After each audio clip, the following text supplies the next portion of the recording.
सबसे पहले हम 2 चम्मच सिरका ले लेंगे। मैंने एप्पल साइडर विनेगर लिया है, आप सिंथेटिक सिरका भी ले सकती हैं। हम ग्राइंडर के जग में ये 2 चम्मच सिरका पहले हम डाल देंगे और उसके बाद अब मैं इसमें अंडे और बाकी मटेरियल ऐड करती हूँ। मेरे साथ रहिएगा। मायोनीज़ बनाने के लिए हमने ग्राइंडर में 2 अंडे तोड़ लिए हैं और अब हम इसमें थोड़ा सा नमक ऐड करेंगे, यानी 1/4 चाय की चमची।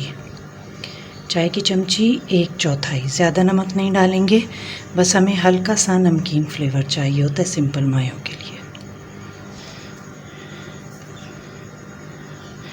बस अब इसके बाद हम ब्लेंडर चला के पहले इसको हल्का सा फेंट लेंगे अंडों को और उसके बाद फिर अगला प्रोसेस शुरू करेंगे।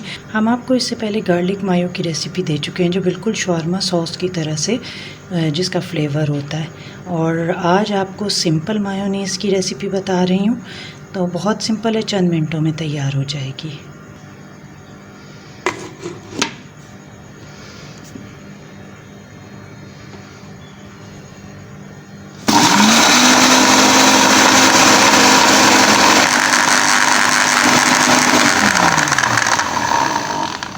बस 10 सेकंड इसको चलाएं ब्लेंडर को और उसके बाद अगला प्रोसेस करते हैं।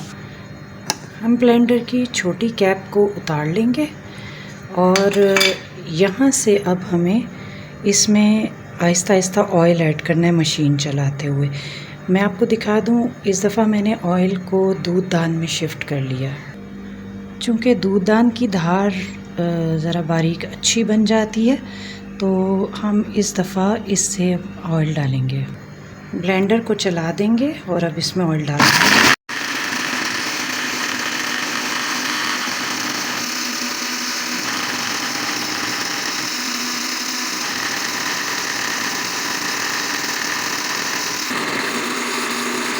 हमें ग्राइंडर को रोकना नहीं है, इसी तरह इसमें ऑयल डालते हैं।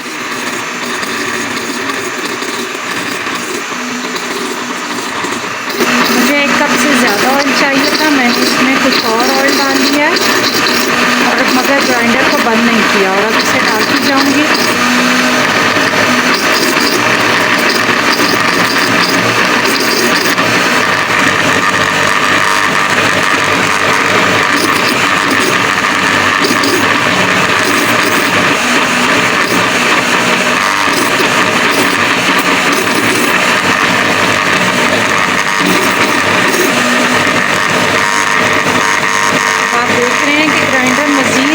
नहीं कर रहा, मशीन चल रही है मगर ब्लेंडर हिल नहीं रहा।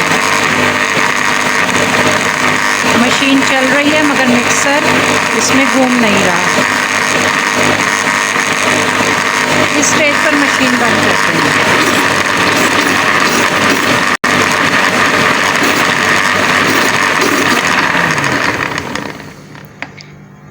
इतना हमने मशीन को चलाना है कि इसमें जो मिक्सर है वो घूमना बंद हो जाए।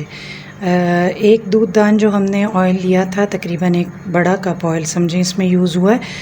अलबत्ता मैंने देखा था अभी गुंजाइश और थी तो थोड़ा सा ऑयल मज़ीद डाला था। ये डिपेंड करता है अंडों के साइज़ पर कि ऑयल कितना इस्तेमाल होता है। अलबत्ता 1.5 कप ऑयल या 2 कप, 1.5 से 2 कप ऑयल इसमें जाएगा। ये देखें, जिस वक्त ब्लेंडर घूम रहा था और मिक्सर इतना गाढ़ा हो गया था इसमें मिक्सचर के वो मज़ीद नहीं घूम रहा था, तो हमने इस मशीन को बंद कर दिया। अभी आपको इसका टेक्सचर दिखाती हूँ। ये देखिए कितना स्मूथ है और बहने वाला नहीं है, गाढ़ा। कितना क्रीमी मायो बना है।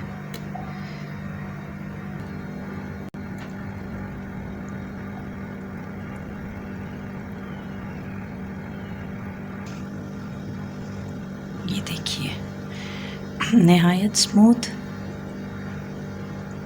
और बहुत क्रीमी। चाहे तो फ्रेंच फ्राइज़ के साथ खाएं, बर्गर में लगाएं, सैंडविचेस बनाएं या रोल बनाते वक्त भी, पराठा रोल बनाते वक्त भी आप इसको इस्तेमाल कर सकती हैं। बहुत बेहतरीन और बहुत लजीज।